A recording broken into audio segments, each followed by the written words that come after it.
I am a big advocate of seminary training and theological education. Um, and if that's available to one, I would encourage people to go.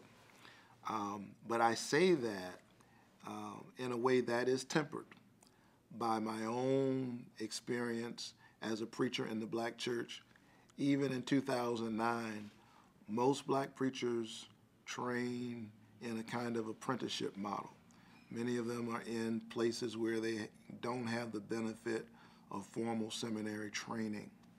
My own mother and father, who are some of the best preachers I know, are not seminary trained. And because I started preaching so young, the earliest years of my ministry, having grown up in that tradition, Pentecostal holiness tradition, where there's great emphasis on the Spirit and hearing the voice of the Spirit and the evidence of gifts. If you demonstrated that, there was the opportunity to become a proclaimer early on, as I did. Didn't preach that often. You hear about these child preachers, but I did begin preaching even as a pre-adolescent and into, or as an adolescent and into my teenage years. And I think about those years, and I think about my own father, who doesn't have much formal training. He's now 92 years old. But I remember growing up and listening to him preach. He was he owned his own business. He was actually in the business of salvage. He was a junk man. My own father was a junk man and a pastor. And I grew up listening to him preach. During the week, he would wear dirty, greasy clothes, and he'd pick up old junk cars. That's how he fed his family. And on Sunday morning, he would take off his dirty clothes, and he'd put on his work clothes. And he would go out and preach on Sunday morning at this little Pentecostal church that he pastored.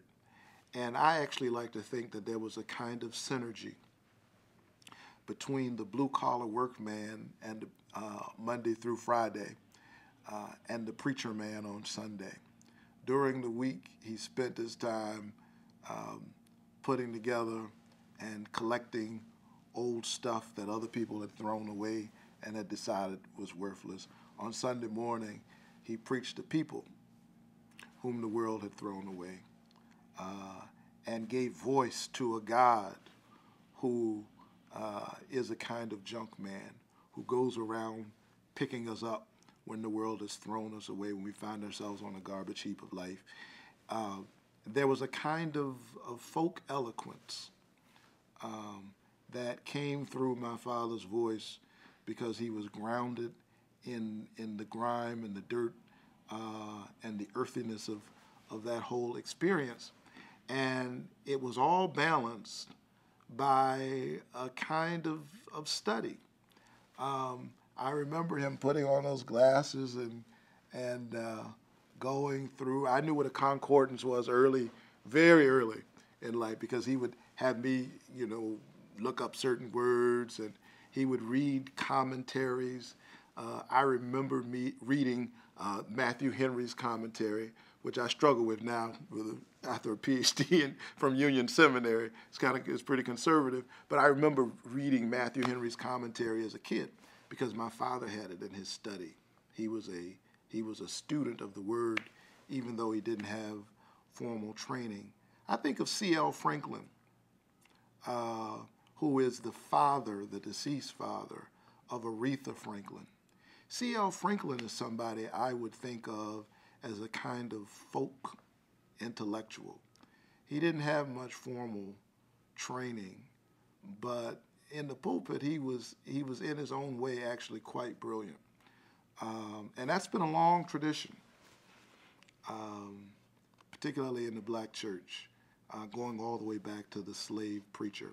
So I would say to folk who find themselves in remote places where they may not have access to seminaries, that particularly in times like these, with the software that's available, certainly study, is available to you, and I'd find ways to get it and to engage it and to find your own voice in the midst of it.